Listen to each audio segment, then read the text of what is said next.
Bonjour à toutes et à tous. Aujourd'hui, on plonge au cœur d'une situation assez tendue pour le Real Madrid. Ah oui, bonjour. On sent bien que la puissance financière de l'Arabie Saoudite, ça vient vraiment bousculer les plans du club sur le mercato. Exactement, les infos qu'on a montrent un club face à plusieurs gros défis qui sont d'ailleurs liés, non? Tout à fait. Il y a la succession de Modric, c'est pas rien, et puis cette offre saoudienne incroyable pour Vinicius Junior. Sans oublier la stratégie pour le poste de gardien qui doit être repensée. C'est un vrai sac de nœuds. Carrément, un casse-tête, oui. Commençons par le milieu, si vous voulez bien. Le départ de Modric, bon, c'est la fin d'une époque légendaire. Clairement. Alors, le Real mise sur la jeunesse, on le voit avec Nico Paz, Arda Güler et même le petit nouveau Franco Mastantuono. Oui, mais pour remplacer directement Modric, qui est sur la liste? Alors, il y a deux profils qui semblent se détacher. Le premier, c'est un nom qui circule pas mal, Keith Smith. Keith Smith, Dis-nous en plus. c'est un jeune néerlandais, 19 ans, qui joue à la Z Alkmaar. Apparemment, Xabi Alonso l'aime beaucoup, son style, plutôt cérébral. Il a bien marché à l'Euro U19. Intéressant. Et niveau prix, souvent c'est là que ça coince. Eh ben, justement, c'est ça qui surprend. L'évaluation serait autour de 5 millions d'euros seulement. Pas de clause libératoire mentionnée. 5 millions, mais c'est presque rien aujourd'hui pour un jeune avec ce potentiel. Ça colle bien à une certaine politique du Real, ça. Oui, un investissement sur l'avenir très stratégique. Et l'autre nom, alors? C'est Angelo Stiller. Milieu allemand, il est à Stuttgart. Un profil peut-être moins flashy, quoi, mais solide tactiquement, très équilibré. Il rentrerait bien dans la lignée des recrutements intelligents, un peu comme Tchouaméni ou Kamavinga, tu vois. Je vois. Le genre de joueur fiable. Mais est-ce que ça suffit pour combler le vide laissé par Modric? Tout de suite. C'est la question. C'est une excellente question. Et pendant qu'ils cherchent ce nouveau souffle au milieu, le présent est brûlant, avec une de leurs stars. Vinicius Junior? Oui, j'allais y venir. Les négos pour son contrat, ça patine, c'est ça? Il voudrait un salaire comme Mbappé. C'est ce qui se dit, oui. Et apparemment, le Real n'est pas prêt à aller jusque-là. Son contrat actuel va jusqu'en 2027. Mais bon. Mais bon, l'Arabie Saoudite est arrivée, et là, on parle plus du tout des mêmes chiffres. Ah non, là c'est une autre dimension.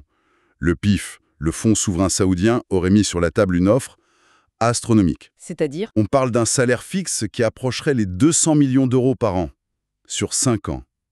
Plus les bonus. 200 millions par an, c'est juste incroyable. Et ce n'est pas tout. Il y aurait aussi un contrat d'ambassadeur sur 10 ans pour la Coupe du Monde 2034 en Arabie Saoudite. Ah oui, le package complet. Et pour le transfert? Les chiffres qui circulent tournent autour de 300 millions. Même si, le Real rappelle qu'il y a une clause à 1 milliard.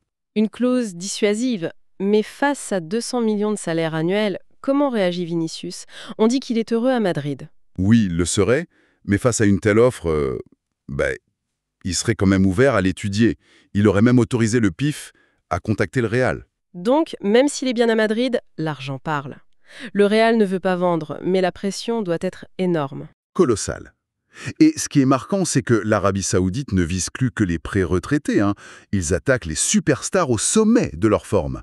Ça change tout. Ça redéfinit complètement le marché. Certains supporters crieraient aux mercenaires, mais Mais c'est la nouvelle réalité économique, quoi. Regarde le jeune Natanzi, parti là-bas pour un salaire multiplié par X. Ses offres défient toute logique sportive classique. Un vrai tremblement de terre. et comme si ça ne suffisait pas, un autre dossier majeur est chamboulé, celui du gardien. Le plan initial semblait pourtant clair. Oui, l'idée c'était de récupérer Gianluigi Donnarumma en fin de contrat en 2026, gratuitement, pour préparer l'après pour toi, qui aura 33 ans et revient de blessure. Logique. Mais alors, qu'est-ce qui a changé? Coup de théâtre, Donnarumma, même après avoir gagné la Ligue des Champions avec Paris, serait poussé vers la sortie par Luis Enrique, et ce, dès cet été. Il serait même mis à l'écart. Quoi? Déjà? Mais pourquoi? Les raisons exactes sont floues, mais il se retrouve sur le marché, 1 an avant la fin de son contrat. Du coup, le Real est face à un dilemme imprévu. Exactement. Soit il tente le coup maintenant, mais faut payer un transfert, on parle de 20-30 millions vu qu'il ne reste qu'1 an de contrat, Ce qui n'était pas prévu au budget, j'imagine. probablement pas. Soit ils attendent, mais ils risquent de le voir partir ailleurs, surtout en Angleterre. City, United, Chelsea seraient dessus. D'autres pistes existent peut-être, Raya, Verbruggen en première ligue aussi, mais Donnarumma, c'est quand même une opportunité assez unique, non? Ah oui, c'est un gardien de classe mondiale, encore jeune, mais son salaire est énorme, ça limite les options. Et il y a cette petite guéguerre géopolitique aussi, non? Entre le Qatar, PSG, et les Émirats, Man City. Exactement. Est-ce que le PSG le laisserait filer facilement à City? Pas sûr. Ça pourrait influencer les choses. Bon, on voit bien que le Real Madrid navigue en eau très agitée en ce moment. Complètement. Il faut gérer la fin d'une génération dorée, faire face à cette pression financière saoudienne qui est inédite et s'adapter en permanence aux surprises du mercato. Tout ça nous amène à une question plus large finalement. Dans ce nouveau paysage économique où l'argent saoudien semble vouloir tout redéfinir, Oui. comment un club comme le Real Madrid, avec son histoire, son prestige, peut-il réussir à la fois à garder son identité sportive et à rester au top niveau mondial? C'est la question fondamentale, je crois. Un défi immense pour le Real, mais aussi pour tout le football européen. Une réflexion passionnante à suivre.